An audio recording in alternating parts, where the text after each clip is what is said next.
Имало един много богат човек, много успешен, имал си всичко, жена, деца, бизнес, живота му вървял прекрасно, но в един момент той губи всичко. Бизнесът му пропада, жена му го напуска, децата спират да му говорят. Супер отчаян, той решава да отиде в един магазин. Отива и казва на магазинера: дай ми едно въже, защото искам да сложа край на живота си.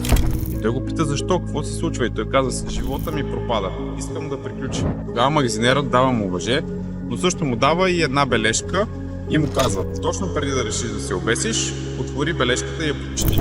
И тръгнал вкъщи, сложил въжето, готов да сложи край на живота си, се сетил изведнъж за бележката, която била в джоба му, отворил бележката и там пишело: няма да е все така.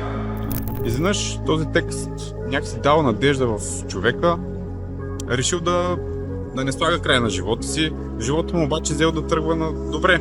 Бизнесът му тръгнал отново, приятелите му отново се върнали и решил да направи парти. На всички съседи, приятели, дори магазинера, който бил му дал бележката в началото, казал: виж, живота ми отново е добре, отново имам всичко, супер щастлив съм. Тогава магазинера седнал настрани в дома му и така с една лека усмивчица му казал: явно си забравил какво е писало на бележката. А там пише: няма да е все така.